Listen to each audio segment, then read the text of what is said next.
Good evening. I am Adam Nelson. I am a police officer for a local police department, and I'm also a student at Seminole State College. The class that I am submitting this for is going to be for criminal justice ethics.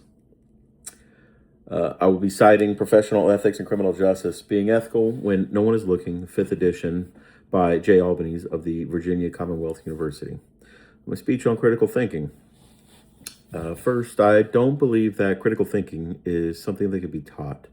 It must be, the concept can be taught in a classroom setting, but I don't believe you actually learn or understand what critical thinking is without having life experience. My life experience and learning and developing into a critical thinker started when I joined the United States Army. I was an 11 Bravo. I was an infantryman in the United States Army. I was in the 3rd Infantry Division, 2nd Battalion, 3rd Brigade Combat Team. I was groomed to be a leader in the military. I had really great leadership. And they always pressed hard on me to not forget my ways, don't forget my morals, and to live by those. And to make ethical and sound judgments while maintaining my morals. And usually that would have the best outcome. Usually, I mean, you don't really learn anything truly without making mistakes. An acronym that we use in the Army is leadership. It's loyalty, duty, respect, selfless service, honor, integrity, and personal courage. If you utilize those and just keep that in your thoughts while you're thinking and making decisions, it's hard to make a bad decision.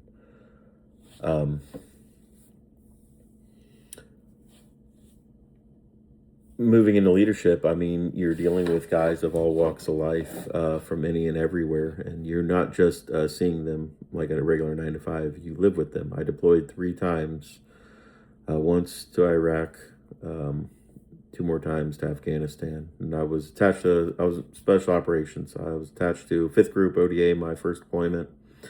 I was attached to MARSOC, my second deployment, and learning and working with all sorts of different leaders in every aspect of in the special operation community. I learned a lot. It always circled around doing the right thing all the time, even when no one is looking, and that's integrity.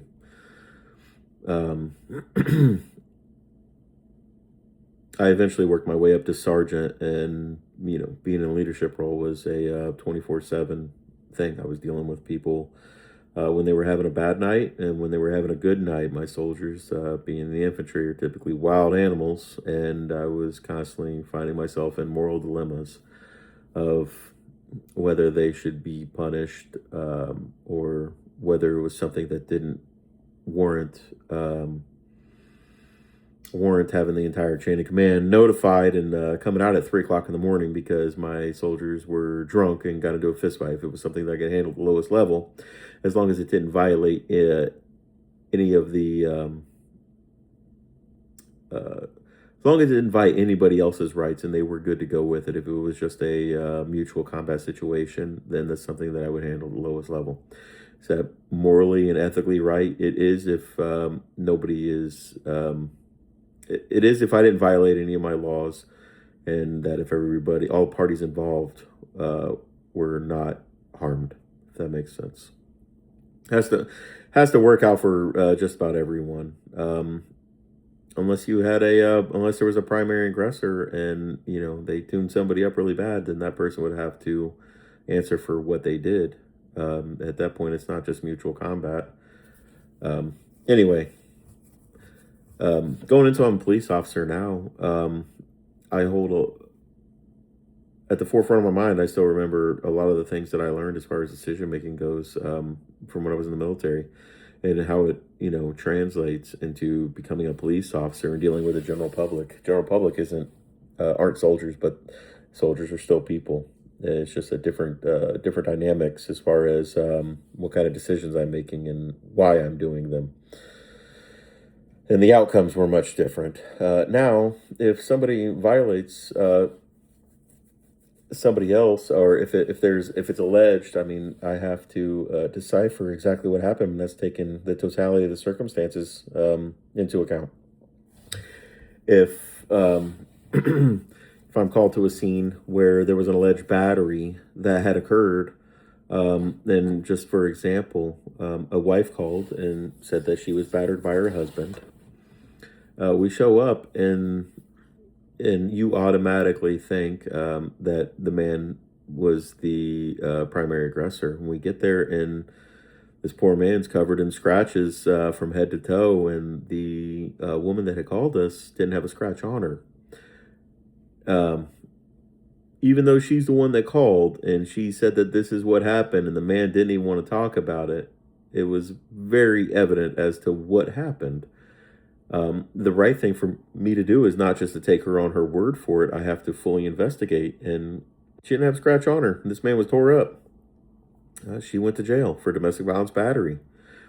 We owed it to all parties involved to fully investigate what actually happened. That's gaining the totality of the circumstances, and taking into consideration that even though somebody calls claimant victim, they might not be, and the person who doesn't want anything to do with it might actually be the victim. That's doing a full, thorough investigation and ensuring that we aren't doing wrong by somebody.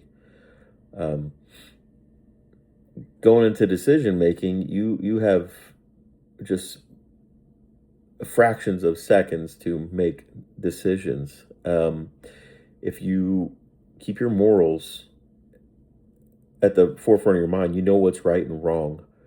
And ethically, if you do, how do I say? If you treat everybody with the utmost respect, and you do what you know is right without cutting any corners,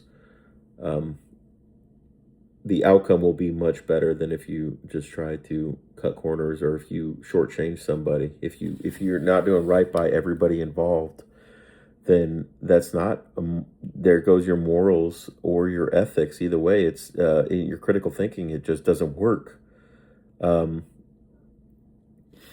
because you abandon one of those main key components. It's no, whenever you engage in that type of thinking, and you start by gathering the facts, and then what you're going to do with those facts, you want to not violate anybody else's rights, and you want to make sure that you're doing the best you can for all parties involved, even if you have to take somebody to jail. In situations where I have to arrest people know why they were arrested, whether the